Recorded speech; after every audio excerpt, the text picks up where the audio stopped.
اگر میں اس نے ایک منت مانی، نظر مانی کہ ایسی عبادت کروں گا روئے زمین کے اندر جو کوئی بندہ بھی اللہ کی عبادت نہ کر رہا ہو، تو اگر میں ایسی عبادت نہ کر سکا تو میری بیوی کو 3 طلاقیں ہیں۔ اب توجہ سے سنیں کہ ایک شخص ہند کا رہنے والا، بر صغیر کا رہنے والا، پاک و ہند کا، تو اس نے یہ کہا کہ اگر میں ایسی عبادت نہ کر پاؤں، ایسی عبادت نہ کر سکوں کہ جو میرے سوا اور کوئی نہ کر رہا ہو پورے روئے زمین کے اندر، تو پھر میری بیوی کو 3 طلاقیں ہیں۔ اب اس نے آ کے جوش میں کہہ تو دیا، پھر سوچا کہ اب ایسی کون سی عبادت ہے جو میں کروں اور میری بیوی 3 طلاقوں سے بچ جائے، میری بیوی کو 3 طلاقیں بیک وقت جو ہیں نہ ہوں۔ تو اب اس نے جس بھی جو عالم کے پاس، کسی بھی مفتی کے پاس گیا، اب ہر بندہ جو ہے، ہر عالم، ہر مفتی اپنا سر پکڑ کے بیٹھ گیا کہ اب کون سی ایسی عبادت بتائی جائے کہ جو یہ انسان کر رہا ہو، کیونکہ پوری روئے زمین کے اندر کوئی اللہ کی مخلوق ایک جگہ تھوڑی ہے کہ یہ کہے، کوئی آدمی یہ فتویٰ دے کہ تم ایسا کرو رات کے 1 بجے اٹھ جاؤ اور تم نے اتنے نوافل پڑھنے ہیں، تو اب کوئی حتمی طور پہ یہ نہیں کہہ سکتا۔ ہو سکتا ہے کہ رات کے 1 بجے کوئی اور شخص بھی اٹھ کے جو ہے اتنے نوافل پڑھ رہا ہو، رات کے 2 بجے جو ہے اٹھ کے جو ہے وہ قرآن کی تلاوت کر رہا ہو، تو سارے لوگ جو ہیں عجم کے مفتیان اکرام وہ بے بس ہو گئے، لاجواب ہو گئے، اور یہ بات چلتی چلتی جو ہے بغداد شریف کے اندر پہنچی۔ حضرت شیخ عبد الرزاق رحمۃ اللہ علیہ، حضور غوث اعظم کے صاحبزادے، آپ فرماتے ہیں جب یہ مسئلہ میرے ابا جی کے سامنے، یعنی حضور غوث اعظم رضی اللہ تعالیٰ عنہ کے سامنے آیا، اور بندہ بڑا پریشان ہے کہ کون سی اب جو ہے میری بیوی 3 طلاقوں سے بچ جائے۔ اب یہ رد ہے ان لوگوں کا جو کہتے ہیں کہ 3 طلاقیں جو ہیں دینے سے 3 طلاقیں اکٹھی نہیں ہوتی۔ جو آج کل یہ فتنہ ہے کہ 3 طلاقیں لوگ دے بیٹھتے ہیں غصے میں آ کر، اور پھر جب ہمارے پاس آئے ہم نے کہا 3 طلاقیں ہو گئی، جب ان لوگوں کے پاس گئے تو وہ کہتے ہیں 1000 بھی دے لو ایک وقت میں تو 3 نہیں 1 ہی ہوگی۔ اب دیکھیں حضور غوث اعظم رضی اللہ تعالیٰ عنہ کا زمانہ، آپ کے زمانے تک 3 طلاقیں 3 ہی سمجھی جاتی تھی۔ اگر 3 طلاقیں اکٹھی نہ ہوتی تو پھر ہر مولوی، ہر مفتی، ہر جو ہے عالم یہ فتویٰ دے دیتا کہ تو پریشان کیوں ہے، تو گھبرا کیوں رہا ہے، 3 طلاقیں اکٹھی دینے سے تو طلاقیں ہوتی ہی نہیں، 3 نہیں ہوتی 1 ہوگی، لہذا ابھی تو تیری بیوی کو 1 طلاق ہے تو 2 کا بھی حق تیرے پاس ہے، گھبرا کیوں رہا ہے؟ نہیں نہیں، اس دور کے اندر غوث سمدانی رضی اللہ تعالیٰ عنہ کے زمانے میں اس زمانے تک جو ہے 3 طلاقیں 3 ہی ہوا کرتی تھی۔ اسی لیے اس وقت کے مفتیان اکرام بھی پریشان ہو گئے، علماء بھی پریشان ہو گئے کہ کیسے اس انسان کو، اس کی بیوی کو 3 طلاقیں ہونے سے بچایا جائے۔ تو جس وقت یہ مسئلہ چلتا چلتا جو ہے بغداد شریف کے اندر پہنچا، حضور غوث سمدانی رضی اللہ تعالیٰ عنہ کی بارگاہ میں پہنچا، آپ کے صاحبزادے کہتے ہیں جب جو چٹھی میرے ابا جی کے پاس حضور غوث پاک کے پاس آئی، تو آپ نے اس چٹھی کو جب دیکھا تو فوراً دوسری سائیڈ پہ فوراً اس کا جواب لکھ دیا۔ اب یہ نہیں کہا کہ مجھے سوچنے کا ٹائم دیا جائے، وقت نہیں مانگا، ٹائم نہیں مانگا، فوراً آپ نے جواب کیا لکھا؟ آپ نے فرمایا کہ اس شخص کو کہہ دو کہ وہ عرب شریف چلا جائے،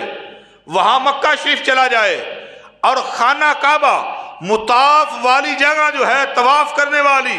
خانہ کعبہ کے ارد گرد جو لوگ طواف کر رہے ہیں، فرمایا اس مطاف کو خالی کروایا جائے، اور یہ بندہ 7 چکر لگائے، 7 طواف کرے، اس کی منت بھی پوری ہو جائے گی، بیوی کو 3 طلاقیں بھی نہیں ہوں گی۔ نہیں ہوگی آپ کو، سبحان اللہ۔ تھوڑی آواز جڑی ہے نا جی، آئندے وجہ ریکارڈ نہ ہو جائے، تھوڑی آواز اندے وچ چلی نہ جائے، تسی ہوڑی آکھو، سا کڈ کڈ کے آکھو۔ مسئلہ ایڈا وڈا دسیا ہے، اور مسئلہ جناب ایڈا وڈا دسیا، سبحان اللہ، تھوڑی ہوڑی جی نکلی جی میں روٹی کھا کے نہیں آئے۔ حضور غوث پاک نے فرمایا کہ اس بندے کو اسی کے پرچی کے اوپر لکھ دیا، فرمایا کہ اس بندے کو کہو کہ یہ مکہ شریف کے اندر خانہ کعبہ چلا جائے اور خانہ کعبہ کا جو حصہ ہے، ایریا ہے، مطاف کی جگہ جو ہے، مطاف کہتے ہیں طواف کرنے والی جگہ،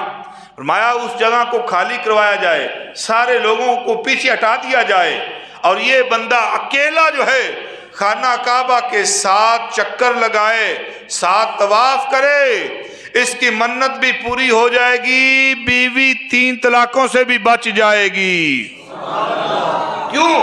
فرمایا کہ پوری روح زمین پر ایک ہی خانہ کعبہ ہے، پوری روح، میں نے پتا تھا پہلے سمجھ نہیں لگی، سے سبحان اللہ نہیں آگی، ہوں تو سمجھ لگن لگی ہے۔ فرمایا کہ پوری روح زمین پر ایک ہی خانہ کعبہ ہے، دوسرا کوئی خانہ کعبہ نہیں۔ مایا جب سارے لوگ پیچھے ہٹ جائیں گے اور یہ اکیلا جو ہے طواف کرے گا اور کسی جگہ پر بھی ایسی عبادت کوئی بھی کرنے والا نہیں ہوگا، اس کی منت بھی پوری ہو جائے گی اور اس کی بیوی بھی 3 طلاقوں سے بچ جائے گی۔ حضرت محترم، یہ آپ کا علمی مقام ہے، حضور غوث اعظم رضی اللہ تعالیٰ عنہ کا یہ علمی مقام ہے۔ اب دیکھیے، اب ہمارے اوپر اعتراضات کی بچھاڑ ہوتی ہے کہ تم 11ویں مناتے ہو، تو 11ویں کہاں لکھی ہوئی ہے؟ 11ویں کہاں موجود ہے؟ کیا اس کا کوئی جو ہے جواز دن کو متعین کر کے جو ہے 11ویں کرنا؟ ہم کہتے ہیں کہ ہم دن کو متعین کرتے ہی نہیں، ہم کون سا کہتے ہیں کہ تم نے 11ویں کو ہی 11ویں کرنی ہے، 11ویں کو ہی 11ویں کی جائے، لیکن آپ کی تسلی کے لیے ہمارے پاس اس کے دلائل بھی موجود ہیں۔ دن متعین کر کے 11ویں کرنا، دن متعین کر کے 12ویں کرنا، دن متعین کر کے جو ہے کل کا ختم پڑھنا، ساتہ کرنا، 40واں کرنا۔ مایا کہ دیکھو اب صحیح بخاری شریف کے اندر حضرت، اب دیکھنا صحابہ کرام نے دن متعین کیے ہیں، صحابہ کرام، جب صحابہ نے دن متعین کیے ہیں تو آج کا ملا بلا کیسے روک سکتا ہے؟ اگر ہمیں روکا جاتا ہے کہ دن متعین نہیں کیا جا سکتا، پھر ہم پوچھنا چاہتے ہیں، پھر ہمیں پوچھنے کا حق ہے کہ اگر دن متعین کرنا جائز نہیں تو پھر جو تم کام کرتے ہو، شادیوں کی تاریخیں متعین کرتے ہو کہ نہیں؟ فلاں دن شادی ہے ہمارے بیٹے کی، فلاں دن جو ہے ولیمہ ہے ہمارے بیٹے کا، تاریخ متعین کی جاتی ہے یا نہیں؟ اور جب جو ہے